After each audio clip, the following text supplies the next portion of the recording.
এই যে শবে বরাত কালকে আসবে, আজকে কালকে অনেক মানুষ পাগল হয়ে যাবে। নাই নাই নাই, আপনি নাইয়ের দিকে দৃষ্টি দেওয়ার তো কোনো দরকার নাই। 2% মানুষ, 3% মানুষ তো বাংলাদেশকেও নাই বলে। তো সেই কারণে আপনি বাংলাদেশের শানে কথা বলতে বলতে কি 16 ডিসেম্বর পার করাই দিবেন? না, এগুলা নিয়ে কথা না।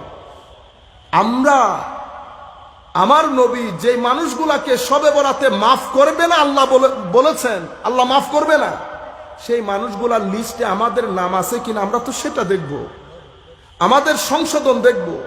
শবে বরাত আমি কেমনে পালন করব সেটা দেখব। শবে বরাত যে নাই বলতেছে তাকে নাইতে রাখেন, তার দিকে দৃষ্টি দিয়েন না। সময় লস, সময় লস। আসেন আমরা নিচ থেকে শুরু করি। শবে বরাত পালন কেমনে করবেন? সম্মানিত উপস্থিতি, ঠিক আগে আমাদের বাপদাদারা যেভাবে করতো সেভাবে করবেন। আমি একটা পয়েন্ট এখানে বলতেছি, এই জন্য এই সাবজেক্টটা বেছে নিয়েছি। যদি হালুয়া না করে থাকেন, হালুয়ার বাজার নাও হয়, ফজরে উঠে হালুয়ার বাজার করবেন। মা বোনরাও শুনতেছে, ঘরের মধ্যে যেন হালুয়া অবশ্যই হয়।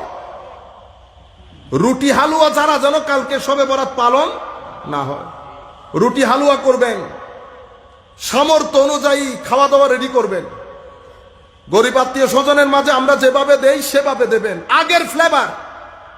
গোসল করবেন না, অমুক গোসল করতে নিষেধ না, অমুক সমুক বাদ দেন, গোসল করবেন।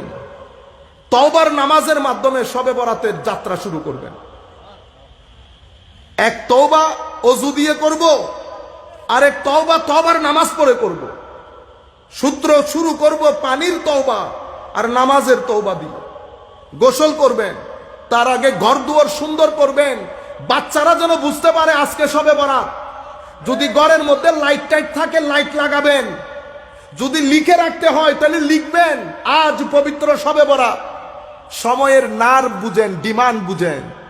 ইংল্যান্ড আমেরিকার মধ্যে তারা কি ধর্মকর্ম কিছু বুঝে? কিচ্ছু বুঝে না। কিন্তু ডিসেম্বর মাস আসলে পুরা মাস ব্যাপী তারা স্কুলের মধ্যে ছেলেদেরকে ঈসা আলাইহিস সালাম, মরিয়ম আলাইহিস সালাম পুরা কাহিনীগুলা পড়ায়। প্রত্যেক বাচ্চাকে জিজ্ঞেস করেন, সব নামগুলা বলবে কাহিনী সহ। আমাদের ছেলেদেরকে জিজ্ঞেস করেন, পাক পাঞ্জাতন বলতেও পারবে না। আপনারা বুঝতে পেরেছেন? সময়ের স্ট্র্যাটেজি থাকে, জমানার কিছু ডিমান্ড থাকে। আমার কাজ হচ্ছে সেই ডিমান্ড ফুলফিল করা। কারণ আমার উদ্দেশ্য একটা, উদ্দেশ্যের মধ্যে কোনো পরিবর্তন, পরিবর্ধন, পরিশোধন, সংযোজন, বিয়োজন কোনো কিছু উদ্দেশ্যের মধ্যে আসে না। সেই উদ্দেশ্য অ্যাচিভ করার জন্য আপনার যে মেথোডোলজি, মানহাজ, এটার মধ্যে পরিবর্তন আসে, পরিবর্তন আসে, পরিশোধন আসে, সংযোজন হয়, বিয়োজন হয়। কিসের মধ্যে? মেথোডোলজির মধ্যে, মেথডসের মধ্যে। রয়ে গেল উদ্দেশ্য। উদ্দেশ্য তো একটা। উদ্দেশ্য কি? শবে বরাতে আল্লাহর দরবারে তওবা করে নিজেকে পরিষ্কার করে মাহে রমজানের জন্য তৈরি করা। আমার উদ্দেশ্য তো এটা। বাকি জিনিস দেখিয়েন না। কেন? যখন রিকশায় চড়ে যাওয়া দরকার আমি রিকশায় চড়বো, যখন রিকশা থেকে নেমে বাসে চড়া দরকার আমি বাসে চড়বো, যখন কারে ওঠার দরকার কারে উঠবো, প্রয়োজন যদি হয় হেলিকপ্টারে যাব। যাচ্ছেন না হেলিকপ্টারে? যাচ্ছি না। হেলিকপ্টার তো উদ্দেশ্য না, উদ্দেশ্য তো প্রোগ্রাম। হেলিকপ্টার বাহন, তো হেলিকপ্টার ছাড়া বাহন আর নাই, আছে। কিন্তু আমি সময়ের ডিমান্ড হচ্ছে আমাকে এখন হেলিকপ্টার ব্যবহার করতে হবে। আপনারা বুঝতে পেরেছেন? সুতরাং সময় যত পরিবর্তন হবে তত আপনার মেথডের মধ্যে, মেথোডোলজির মধ্যে আপনি পরিবর্তন আনবেন। আপনাদের লেখা পড়া সবকিছুর মধ্যে প্রত্যেকদিন পরিবর্তন হচ্ছে না? তো কেউ কি এখন 2 2 5 বলে? ও 2 2 4টা থাকবে, কখন কখন ডাকপারিও থাকবে। লেখাপড়া জায়গার মধ্যে থাকবে, মেথডস পরিবর্তন হবে, মেথোডোলজি পরিবর্তন হবে। আপনারা বুঝতে পেরেছেন? সুতরাং টার্গেট তো একটা, কিন্তু ডিমান্ড পরিবর্তন, সময়ের ডিমান্ড পরিবর্তন হচ্ছে। আমরা বাচ্চাদের মধ্যে শবে বরাত, আগে আমাদের বাপদাদারা কি করতো? বাজি আনতো না, বাজি। আমরা 6-7 বছর যে পোলা শবে বরাত বুঝবে? আমার ভিতরে শবে বরাত ঢুকাই লোকে বাজি। আর আমার মার হালুয়া, পোলাও ভাত। এখান থেকে আইসা আপনি যদি বলেন আমার ভাই এ পোলাও নাই, পোলাও নাই, তো পেঁয়াজু আর সোনাবুট আছে, পেঁয়াজু আর বাইগুনি খান যে চনা বুট পেঁয়াজু বেগুনি, এটা ছাড়া আমাদের ইফতারি হয়? তো চনা বুট পেঁয়াজু কি শরীয়তের দলিল? এটা কি আমার নবী এভাবে ইফতার করতো? এটা আছে, এটাও বাদ দিলাম। আপনার ছেলে মেয়ের বিয়ে করতেছেন, পোলাও রোজ ছাড়া আপনি কি সেখানে শুটকির বেগুন দিবেন? না, আমরা এগুলা করি না, আমাদের বাসার মধ্যে আমরা শুটকির বেগুন খাই, বিয়েটাও শুটকির বেগুন। এটা করবে কিরকম? Common sense. তো পাবনায় পাঠাই দিতে হবে আপনাকে। আপনি বুঝতে পারেন নাই, দেশের কালচার থাকে, ট্রেডিশন থাকে। আমি জায়েজ না জায়েজের মধ্যে যাচ্ছি না, আপনি আমাকে শরীয়ত বুঝাইতে আসেন না, শরীয়ত আপন জায়গার মধ্যে। আপনি আমাকে বলবেন আমার কোনো কাজ যদি শরীয়ত গর্হিত হয়, তো হয় কোরআনের দলিল দেবেন, নয় হাদিসের দলিল দেবেন, যে এই কোরআনের আয়াত এই হাদিসের মাধ্যমে আমার আল্লাহ অথবা আমার নবী এটাকে নিষেধ করেছেন। নিষেধাজ্ঞা যদি আল্লাহ না দেয়, রসুল না দেয়, তো আপনি কে? আপনি কে? সুতরাং দুইটা জিনিস হওয়ার চেষ্টা করবেন না, না আল্লাহ হওয়ার চেষ্টা করবেন, না রসুল হওয়ার চেষ্টা করবেন।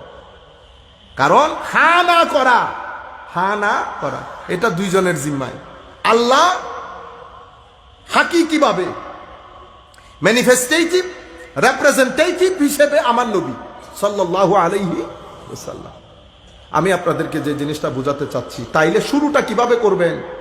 অবশ্যই হালুয়া পাকে মতো, অবশ্যই যার যার সামর্থ্য অনুযায়ী, যার যার সামর্থ্য অনুযায়ী পাশের গড়টরের মধ্যে শেয়ার করবেন। মা বোনরা শুনতেছেন, শেয়ার করবেন।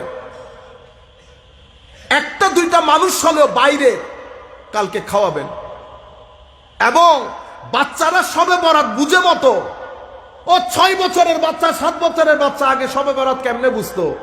হালুয়া আর পরোটা আর পোলার খুশবে, সে বুঝতে পারতো যে সবে বরাত ইজ দে। এবং আমার জেঠারা তারাবাজি আনতো, আমরা তারাবাজি নিয়ে উঠানে দূর দিছি।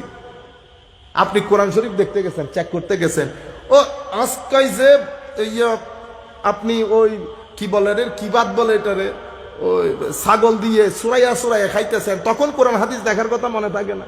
খাওয়ার সময় পুরা ছাগল একটারে বসাই দিছেন, বাসমতি চাউলের বিরিয়ানি, হ্যাঁ কাচ্ছি, এটা খাওয়ার সময় আপনার মানে ছিল না শরীয়তের মধ্যে এটা জায়েজ আছে কিনা?